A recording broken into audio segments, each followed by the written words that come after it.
Welcome to the Amazing Authorities Podcast, where game changers, visionaries, and category leaders share how they built their brands, platforms, and global influence. Your host is Mitch Carson, international speaker, media strategist, and creator of the Instant Authority System. If you're ready to learn from those who've done it and want to become the go-to expert in your space, you're in the right place.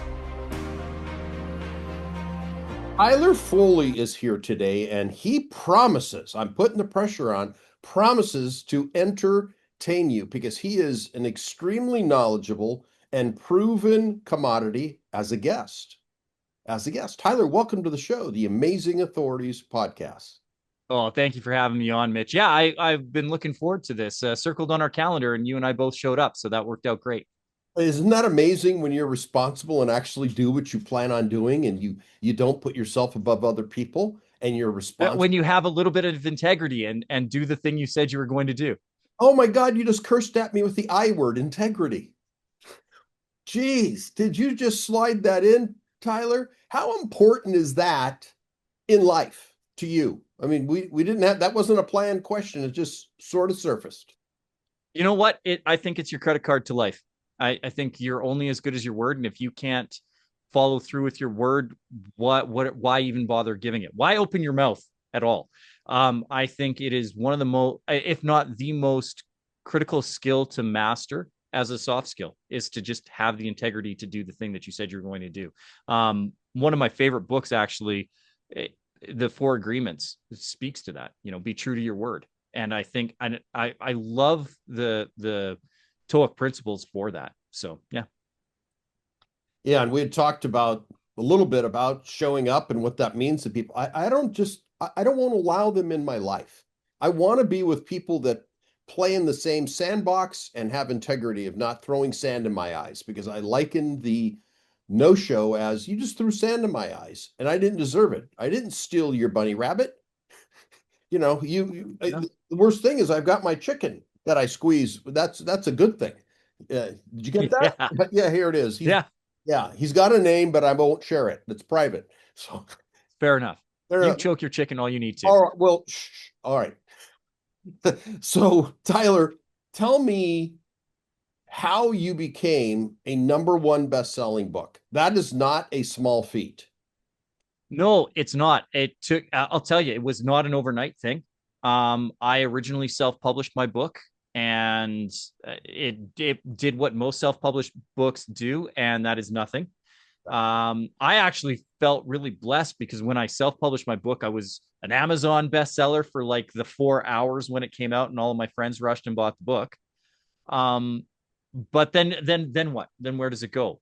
And I do a lot of speaking, so I'm very self-promoting, and I understand there's a lot of hustle that goes in behind the engine of any promotional anything, whether that's any of the arts that I've put out, the books that I've done, the musical productions that I've put together, the films that I've produced.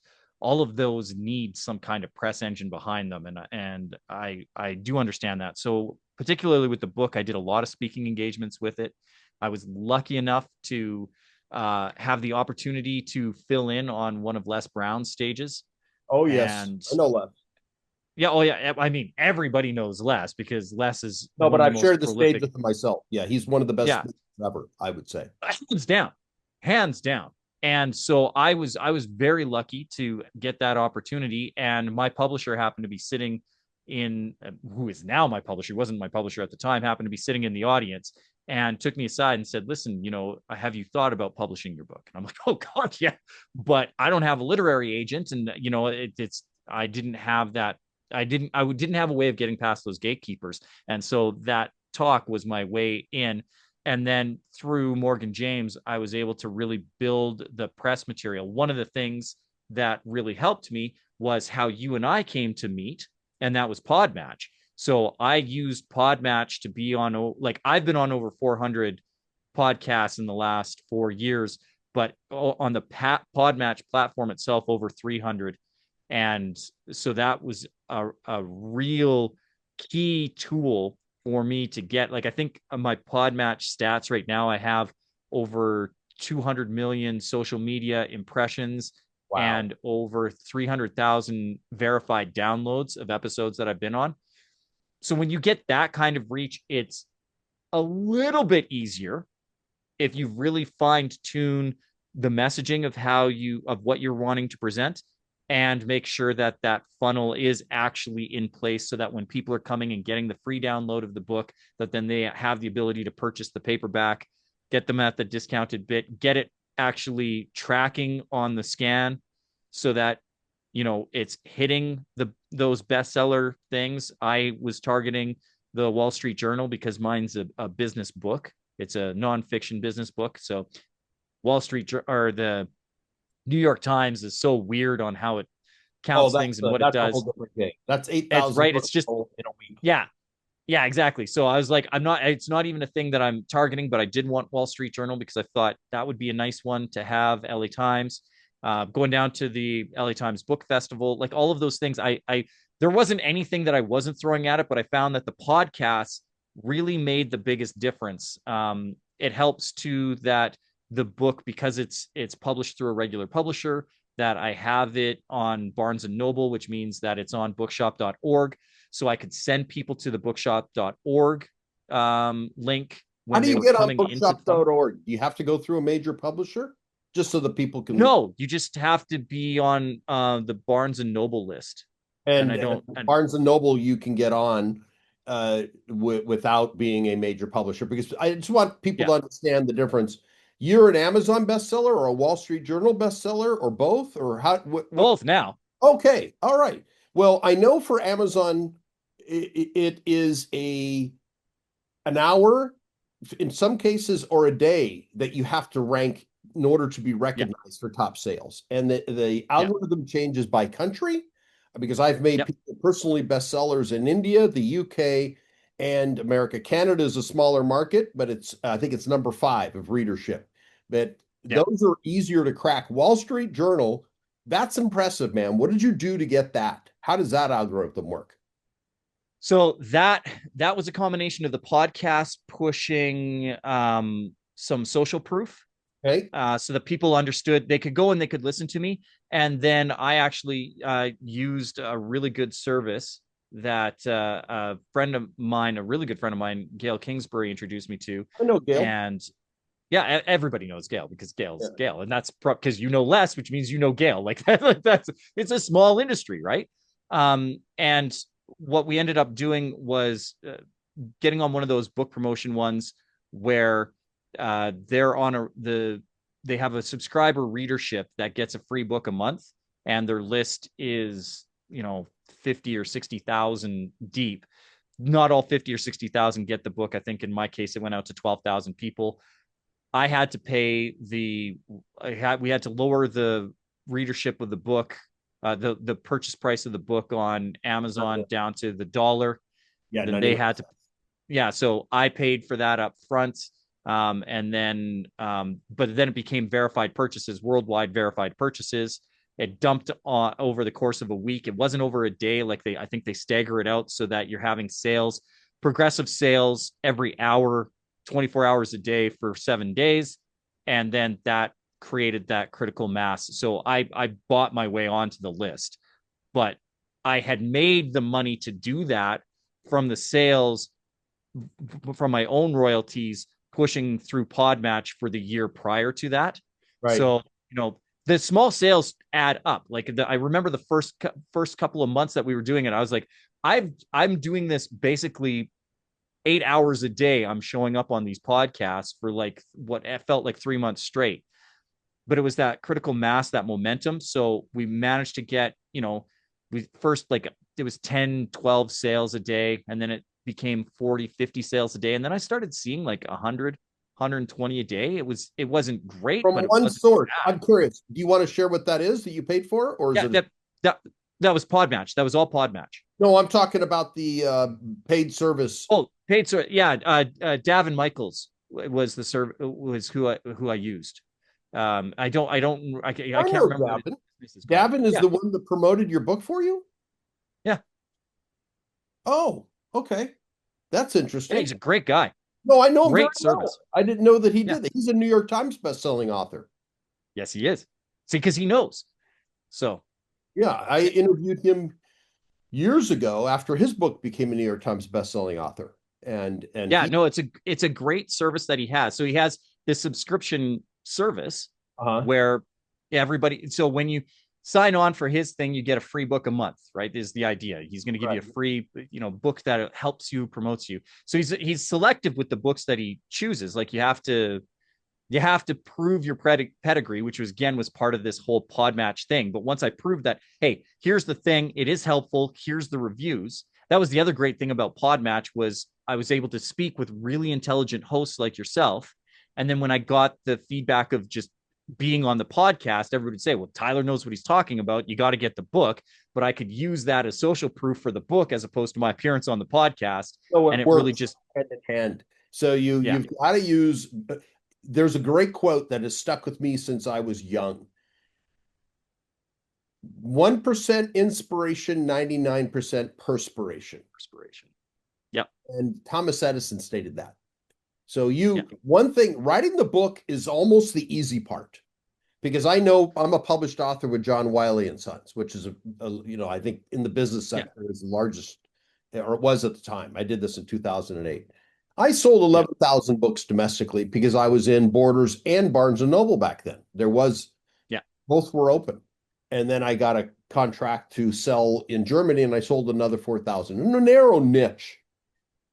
I knew nothing about promotion, but what I did do, and it had to require a book that was through a publisher, I was able to get into airport bookstores, which I paid for.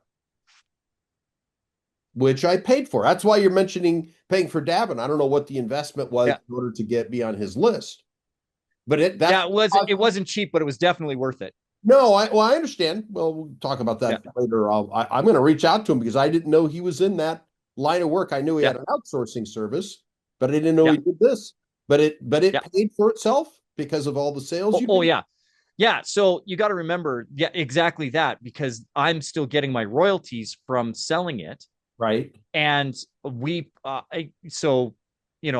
it was the ebook version of it, but almost everybody got offered an upsell to then get the paperback. And he And I handled think, all that.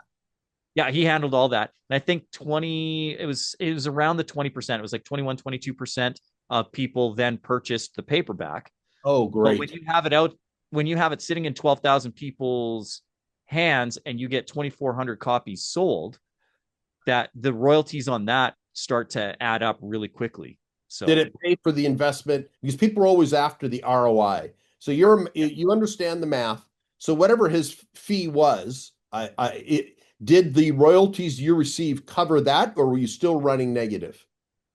from the initial one, we were almost break even. It was a negative, but now I get to put, like, the push that came from that, the momentum afterwards more than made up for it. More than made up When for it. you It was say the well momentum, worth it. because I loved it. I mean, I talk large. One of my business sectors services is book promotion for people to get them on Amazon. I'm going to coordinate with him on this. But when you say the momentum, where did you get your ROI then? Because it is a waiting game in some cases. Yeah. So you got to remember, because now I'm using Sean Tyler Foley, best-selling author, and I Uh-huh. have it on two different sources, right? So like Okay, everybody good knows that, on but Amazon. yeah. So the people who know Amazon, it's Amazon. You're like, okay, but you're an Amazon bestseller. But now when you get this one, now all of a sudden it matters. So I was able to get a lot more speaking and more high-profile speaking gigs Yeah, in particularly in the US, because I'm Canadian. So I right. was able to get a lot of the US speaking gigs. With all of them, I'm selling. They're right. I will come and speak, but I'll give you a reduced fee if you buy my book, and then we'll give you the book at wholesale. You and I both know wholesale on the book is still significantly higher than what cost on the book is. And so I'm still churning through. I'm meeting my obligations to my publisher for copies sold within my contract. And that was when when you're able to go in and do 30, 40, 50 speaking gigs a year, and each one of those is coming with a commitment of 100, 200, 500 units of your book, like that, but it was having that social proof, the verification. He is a bestseller. This many people have purchased the book already. This is why. Dynamic speaker, like all of the things that go in with the PR engine that is the beast. It all came together. But I needed that first investment in the push. And so, like I said, the initial started with what you and I are doing right now: podcasts, getting on, speaking about the book, getting small sales, 2, 3, 4 per episode that I did. As if I got even just one, even if it was just the host went, hey, this guy seems kind of interesting, I should buy his book just to find out. You do 400 podcasts, that's 400 book sales. You're doing probably 380 more than what most self-published authors are doing. So it built on itself. And like I said, by the end of that 1 year push of really making Podmatch a focus, and my full-time job for a year and a half was author and guest on podcasts, and then doing my speaking stuff. And that really built it up so that I had enough of this war chest that I could then go over and give to Davin. And then Davin took that and did his magic. Now I'm back to the break even, but now I can do all the rest of this stuff. And the nice thing is I was able to up my speaking fee. Like I was already doing okay for my speaking fee, but I was able to double my speaking fee. And then you have this product that you can give people. And that, that's how I got on to be on the Power of Success stage. I got to, do things with guys like Phil Town and Molly Bloom, do those stages. So that was really what built that momentum, was being able to, I needed to get this first bit of social proof to then get the larger piece to then push everything. That explained that going. I work as a book publicist. So this is all good information. And I'm gonna have to reach out to Davin. I haven't talked to him since the pandemic. And yeah. I've been on a market. Oh, you got to go on one of his cruises. They're just fantastic. No, I went on, that's where I met him, was the Marketer's Cruise. Yeah. So I met him years ago, and he told me the whole story about how he became a New York Times bestseller, which of course is the ultimate badge. Oh, yeah. But in order to get on stages, you have to have a book. If you were to be taken seriously as a speaker, you must credentialize. I liken it to the peacock that has feathers, attracts the female by how beautiful his feathers. If you don't have feathers that are vibrant, good luck. You can hang out in Toastmasters, or you can make money. And not just the book, but what are the products that your books offer? Tell me about your book. You have it handy? I do, of course. I'm on a podcast. How could I not? Oh, I got my God. Yeah, I saw the power. Okay, you're in the podcast guest mastery. Okay. Yeah. The podcast guest mastery was actually an idea that Michael and I came up together with on his podcast. And then he was like, I'm going to actually do that thing. And I'm like, you should do that thing. Originally, it was just going to be me and him. He's like, I think we should include other people in that. I'm like, you 1000%. Yes, let's do that. So that it was actually a thing that came about from a podcast. Well, let's talk about your naked book. Let's bring up the naked book that you're not exposing, just for the people listening. The Power to Speak Naked, Sean Tyler Foley. I love the cover. It's great. Tell us about it. Did you put the badge on there of Wall Street Journal bestseller? So it is on the new edition. Right. It is not on the edition that I have, because this is, my author copies that I got kicking around here. And the nice thing is now we actually have so we have the new edition and then the revised edition. I've actually written a second edition that expands on it. It's The Power to Speak Naked, bigger, longer, and uncut. And that'll be coming out actually in the new year. But this one was actually a really fun book. It's funny that you said it, writing the book is the easiest part. It was super easy for me because I actually spoke the book. The book is a compilation of a whole bunch of training seminars that I've done. We took the audio from the video, transcribed it, and then compiled it into what would be close to the presentation from the seminar. There's stuff in there that we couldn't include because it's stage presence. So I get a lot of people up on stage, so we couldn't get that bit, but all the practical advice from like the workshop parts of it made it into the book. And then we expanded on it in the revised edition. What's your topic when you speak? Speaking. It's super meta. or I'm actually a safety consultant. So it depends on the stream that somebody's getting me in. I will actually speak on industrial safety. Okay. And ironically, the power to speak naked came from my industrial safety topics, getting uh, like foremen and like leaders in construction, like middle management and supervisory staff in construction, who are typically thrust into this position where they have to give like toolbox talks or like those morning briefings, and they hate it. They don't want to do it. Originally, this was a side offering that I had for corporate engagements when they would bring me on, because everybody would be like, "You're fantastic. That was a great safety." I'm like, anybody can do this. Like, no, not everybody can. I'm like, no, honestly, everybody can do this. They just need to start embracing their own personal stories, and it built from there.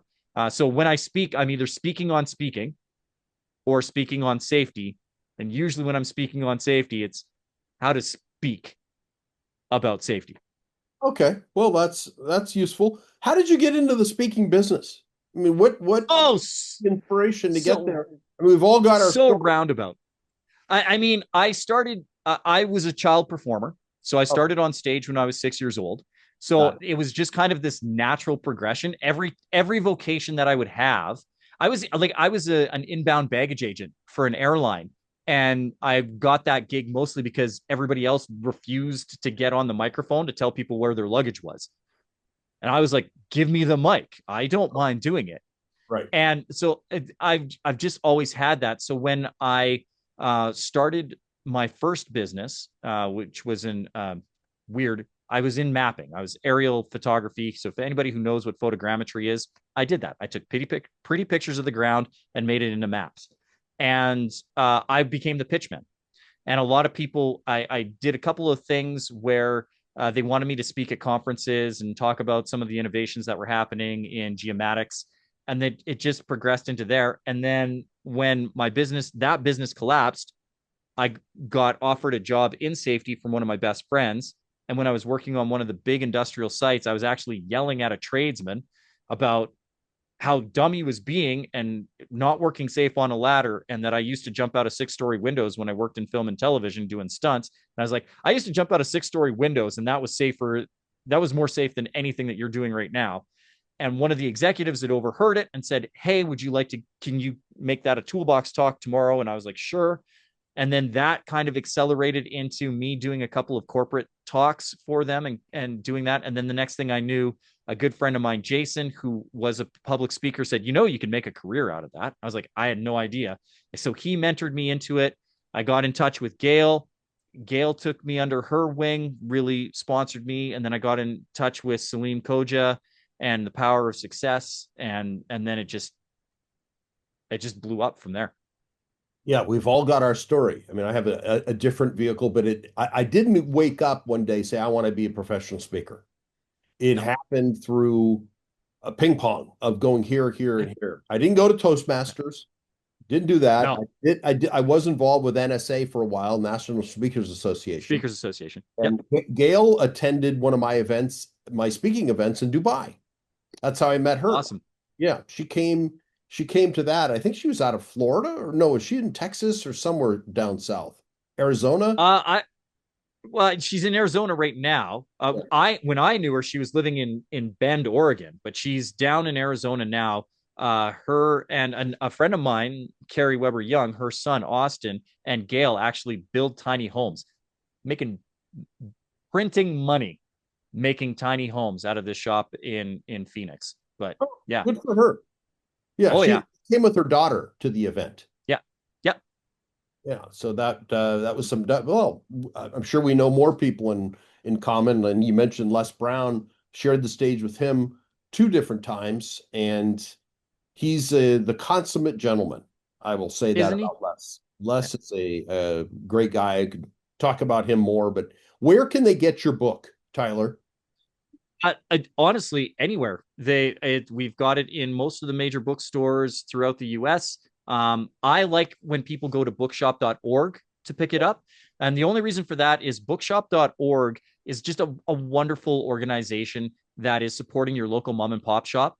And it's all the benefits of shopping online like you would at Jeff Bezos's site, right, except for instead of enriching a man who's flying phallic rockets into space, you're going and helping your local brick and mortar mom and pop bookstore. So your local bookstore gets the credit for the sale at the same time as you having the convenience of a book actually being delivered to you the same way that you would on Amazon. And bookshop.org, for whatever reason, I don't know how they've negotiated it. I don't care. But my book is actually about $1 cheaper on bookshop.org than it is anywhere else. So it retails in the States for $17.95. And I'm pretty sure on bookshop.org, it's $18.85 or $18.90. No, other way, $16.80 or $16.90. So it's $1 less. So you get it for cheaper. You're supporting your local book retailer. You're getting the convenience of online shopping, and bookshop.org takes a percentage of its sales and actually puts it into a pool. And they've raised, at this point, I think it's over $30 million that your local mom and pop shop can apply to as a grant if they're struggling. So they help your local book retailer twice by giving them the sale. And then if they're struggling, they can apply for this grant money to help support them and keep them afloat. So for a million reasons, if anybody is looking for any reading material, my book, yours, Mitch, anybody's book, go to bookshop.org first. And as an author, pro tip to all of your authors that you're supporting, if for like me, I get my royalty from my publisher, but I also get a royalty when people buy it off of bookshop.org. So I'm double dipping with my bookshop.org subscription. So like you get your affiliate link and then you put that in and you send that out, and then you're getting commission twice, which I love doubling up my money. It's awesome. So for I don't know if I could plug it enough, but Mitch, I get it right now. Bookshop.org. If they want to get my book, bookshop.org is the first place to go. But they can find it. I'm going to go because I haven't used Bookshop. I mean, you learn something new every day. I'm going to write that one down because I learned from my guest, and I haven't used that source. I mean, you learn things all the time. Like I didn't know Davin, who I've known for years, offered the service that he offers and some of the different things. So great. Tyler, you have been an exceptional guest as expected. Thank you for showing up early, and we got to start early. You showed up on time. You've been a great guest. 5 stars will come, guaranteed. And I hope you have many, many sales, and one day I'll read about you on the New York Times bestseller list. Look forward to it. And thank you, Mitch. That is the next goal. So let's make that happen. Thanks for tuning in to the Amazing Authorities Podcast. If today's episode inspired you, take a moment to subscribe, rate, and leave a review. It helps more experts like you rise to the top. For behind-the-scenes access and free resources to boost your authority, head to mitchcarson.com. Until next time, stay amazing.